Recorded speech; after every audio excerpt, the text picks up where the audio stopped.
നമ്മൾ എന്ത് ചെയ്യുമ്പോഴും, എന്ത് കാര്യങ്ങളും, ബിസിനസ്സുകളായാലും, എന്ത് തുടങ്ങുമ്പോഴായാലും നമ്മുടെ മനസ്സിലൊരു ചിന്തയുണ്ടാകുള്ളൂ, എന്ത് കിട്ടും, എന്ത് ലാഭം കിട്ടും. ലാഭം കിട്ടുന്ന കാര്യങ്ങളിലൊക്കെ നമ്മൾ എല്ലാവരും ഇറങ്ങിത്തിരിക്കുക. ഈ ചോദ്യം തന്നെ ദൈവസന്നിധിയിൽ നമ്മൾ ചോദിക്കരുത്. ശിഷ്യന്മാർ ചോദിക്കുക, ഞങ്ങൾക്ക് എന്താ ലഭിക്കുക?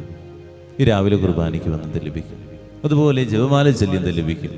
നമ്മുടെ എല്ലാവരുടെയും ചിന്ത എങ്ങനെയാണ്? നമ്മളിതൊക്കെ ചെയ്യുന്നത് എന്തെങ്കിലും കിട്ടാൻ വേണ്ടിയാണ്.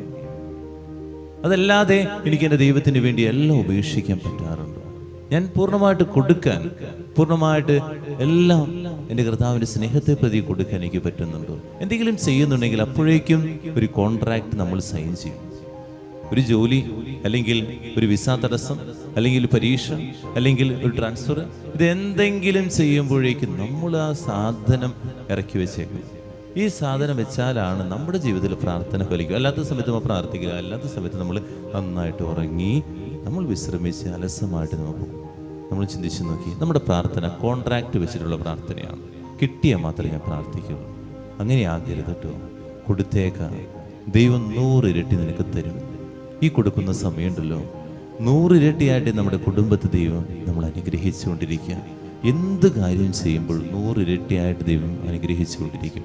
കോൺട്രാക്ട് സൈൻ ചെയ്യുമ്പോഴാണ് വിഷമങ്ങൾ ഉണ്ടാകുന്നത്. അല്ലാത്തവർക്ക് വിശ്വാസത്തിൽ ബുദ്ധിമുട്ടുണ്ടാകില്ല.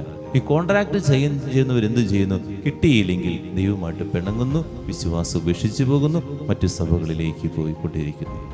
കോൺട്രാക്ട് സൈൻ ചെയ്യാതിരിക്കുക. എന്ത് ലഭിക്കുമെന്നുള്ള ചോദ്യമല്ല, എൻ്റെ സ്നേഹത്തെ പ്രതി എൻ്റെ ദൈവത്തിന് ഞാൻ നൽകുകയാണ്. അതാണ് നമുക്ക് വേണ്ടത്. ഓരോ പ്രാർത്ഥനയിലും, ഓരോ വിശുദ്ധ കുർബാനയിലും അങ്ങനെ പ്രാർത്ഥിക്കാൻ പറ്റുന്നു.